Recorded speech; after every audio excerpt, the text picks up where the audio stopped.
पाक सरजमीन के दिफा के लिए जहाँ पाक फ़ौज के जवानों ने हमेशा कुर्बानियाँ दी, जहाँ में शहादत नोश किया, वहीं पर इस इलाके से ताल्लुक़ रखने वाले भी पाक फ़ौज के जवानों ने दुश्मन के ख़िलाफ़ जब कभी भी मौका आया इंतहाई बहादुरी के साथ जंगें लड़ी। और इस वक्त जहाँ पर हम जहाँ पे यादगार शोधा पर मौजूद हैं, वहीं पर हमारे साथ कुछ गाज़ी भी मौजूद हैं। आप उनसे बात करेंगे कि उन्होंने मुख्तलिफ मौक़ों के ऊपर किस तरीके के साथ दुश्मन के ख़िलाफ़ जंगें लड़ी, किस जज्बे के साथ लड़ी और किस किस किस किस्म की सूरत हाल का उनको सामना रहा। जी बहुत शुक्रिया। आपका ताल्लुक़ भी आज़ाद कश्मीर से है और पाकिस्तान का अज़ली दुश्मन भारत मुख्तलिफ मौक़ों के ऊपर उसने पाकिस्तान पर जंगें मुसल्लत करने की कोशिश की और हमेशा पाक फ़ौज के जवानों ने इंतहाई बहादुरी के साथ दुश्मन के इन हमलों का मुकाबला किया। आपने कब कब दुश्मन के हमलों का मुकाबला किया और बहादुरी के साथ लड़े और किस सूरत हाल से आपको दुचार हुआ?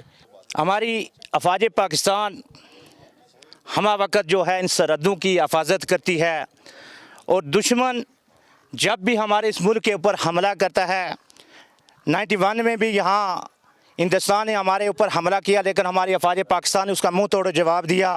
और गुज़श्ता सिर्फ 3-4 साल से कबल अगर हम चले जाएं तो यहाँ हर दिन जो है गोलाबारी होती रही है, हमारे गांव को भी निशाना बनाते रहे हैं, हमारे फ़ौज पाकिस्तान के ऊपर भी गोले बरसाता रहा वो मोदी जो है वो गिद्दड़, लेकिन हमारी फ़ौज पाकिस्तान उसका मुंह तोड़ जवाब देकर उसकी जो उसकी बंदूकें और उसकी जो मार्टर थे उसको बंद कर देती थी। और हम आज के दिन ये ऐद करते हैं कि जब भी इस मुल्क को, इस वतन को, इस फ़ौज को हमारी ज़रूरत पड़ी, हम इनके साथ जो है शाना बशाना खड़ा होने के लिए तैयार हैं। मैं आपसे जानना चाहूँगा कि यहाँ पे मुख्तलिफ सूरत हाल होती, जब अक्सर बेशतर भारत अपने मज़मूम मकासद के लिए बिलखुसूस जब उसने लाइन ऑफ कंट्रोल के उस पार कश्मीरियों के ऊपर ज़िंदगी का दायरा तंग किया हुआ है, तो बसा औक़ात वो सीज़ फायर की खिलाफ वर्जी करता है। तो यहाँ बड़ी मकामी अफराद के लिए परेशानी की बात होती होगी। आप उस सूरत हाल में कैसे सारी सूरत हाल का जायज़ा ले रहे होते हैं कि जब पाक फ़ौज के जवान आपके तहफ़्फ़ुज़ के लिए मौजूद होते हैं और फ्रंट से ज़ीरो लाइन से दुश्मन का मुकाबला कर रहे होते हैं? बिस्मिल्लाहिर्रहमानिर्रहीम। जनाब, मेरा नाम आलमदीन गुजर और GTV का शुक्रिया। जब वो फायर होता है तो हमारे लिए भी तो इतनी मुश्किलात है जितनी पाक फ़ौज के लिए, क्योंकि हम दोनों बराबर ही हैं, बराबर हो ही के मुकाबला करते हैं। तो शुहदा होते हैं, इनके भी शुहदा होते हैं। अगर फ़ौज शहीद हुई तो वो भी सिविलियन की है और सिविल शहीद हो तो वो भी फ़ौज के हैं, तो उनको बराबर ही तरीके से हम कोऑपरेट करते हैं। और पाक फ़ौज हमसे ज़्यादा तावन करती है, और ये उस मुश्किल घड़ी में भी और फायर में भी लोगों के घरों में जाके लोगों की ट्रीटमेंट, फ़र्स्ट एड का बंदोबस्त इनके पास होता है।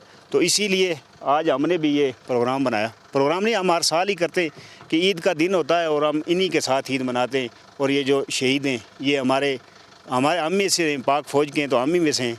तो और भी जो ये जितने भी शहीद हैं इनकी कब्रों पे आते हैं, हम दुआ करते हैं। थोड़ा सा इस हवाले से बता सकें कि इस इलाके जो कि बड़ा मुश्किल इलाका है, तो जहाँ पर ज़िंदगी बसर करना भी बहुत मुश्किल है, तो पाक फ़ौज का इस हवाले से क्या किरदार है इस इलाके में? सर, ये जो हमारे आगे एरियाज़ है ना LOC पे, पाक फ़ौज ने हमारे साथ बड़ा कोऑपरेट किया है। ये रोडे शोड़े ये काम भी करवाए, हमने रोडे भी बनाई हैं पाक फ़ौज की मदद से, और दूसरे खेल के मैदान बनाए हैं, उसमें भी हमारे साथ तावन करते हैं। और स्कूलों में भी बिलखुसूस स्कूलों में भी तावन करते हैं। तालीमी बच्चों के साथ जो गरीब गुरबा हैं उनको भी कुछ मदद करते हैं, किताबें ले देते हैं। और दूसरा रोडों की तो वैसे हुकूमती हालात तो आपने पीछे देख लिए होंगे, हमारे लिए इतनी मुश्किलात हैं। और यहाँ पहुँच के आपको आगे इससे आगे आसानियाँ मिलेंगी, इससे पीछे आपको तकलीफ़ मिलेगी। जहाँ पे टोन एरिया होगा वहाँ तकलीफ़ है, और यहाँ से आगे विलेज जितने भी उनको आपको आसानी मिलेगी, क्योंकि ये पाक फ़ौज के अंडर है। ईद के मौके के ऊपर हम सब लोग अपने घरों में अपने प्यारों के साथ ईद मनाते हैं, आप भी अपने बच्चों के साथ ईद मनाते होंगे, लेकिन आपके इस इलाके के लिए, इस पाक सरजमीन के तहफ़्फ़ुज़ के लिए पाक फ़ौज के जवान यहाँ पर मौजूद हैं, तो आप ईद के मौके के ऊपर आके इनके साथ इज़हार क्या यकजहती करते हैं, कैसे ईद मनाते हैं, कैसे इनके साथ घुल मिल जाते हैं, ज़रा हमें हमारे नाज़रीन को बताइएगा। ये ईद का दिन जितना खुशी एक हमें इतने हमारी फ़ौज को भी है, उनके बाल बच्चे घर में बैठे हुए, हम यहाँ हैं, लेकिन हम ईद इनके साथ पढ़ते हैं, तो ईद मिलन के साथ करते हैं। ये तो एक अलग बात है कि वो कानूनी अदारे में हम अपने घर ले जा नहीं सकते ना, तो आप जो है हम ईद वाले घर बच्चों के लेते हो, हम भी यहाँ पहुँचाते हैं, ये हमें पहुँचवाते हैं। तो ये पाक आर्मी की बहुत बड़ी मेहरबानी है। और दूसरा नंबर ये है कि हमारे वतन अजीज़ की वो मुहाफ़िज़ हैं, और हम आराम की नींद सो जाते हैं रात को। ये हमारे LOC लाइन के ऊपर रात को पहरा देते हैं, और हम आराम करते हैं, वो तकलीफ़ में रहते हैं। मैं आपसे जानना चाहूँगा कि सारी सूरत हाल हमने देखी, लोगों के साथ भी बात की, वो लोग जो मुख्तलिफ़ घरों में अपनी जगहों पे पुरअमन तरीके के साथ बैठ के ईद गुजारे होंगे, उनको आप क्या पैगाम देना चाहेंगे कि पाक फ़ौज के जवान किस तरीके के साथ वतन अज़ीज़ के दिफा के लिए दिन रात हमें तैयार दिखाई देते हैं? आज ईद के मौका पे मैं ये कहना चाहता हूँ कि पाक फ़ौज जो है वो आगे सरहदों के दिफा के लिए शीशा पलाई दीवार की तरह आगे खड़ी है, और इंशाअल्लाह ताला उनके हम भी शाना बशाना हैं। लेकिन वो दिन खुदा ना करे कि वो दिन आए, अगर ऐसा कोई दिन आ गया तो इंशाअल्लाह हम उनके साथ कंधे के साथ कंधा लगा के जो है हम दुश्मन का मुकाबला करेंगे। नाज़रीन, आपने जाना कि कैसे पाक फ़ौज के रिटायर्ड जवानों, गाजियों ने और उसके साथ साथ मकामी अफराद ने किन अपने जज्बात का इजहार किया। ये वो जज्बा है जिसको दुश्मन मात नहीं दे सकता। ये वो जज्बा है जो आने वाले दिनों में भी जब कभी दुश्मन इस पाक सरज़मीन की तरफ मैली आंख से देखेगा तो उसको मुंह तोड़ जवाब दिया जाएगा।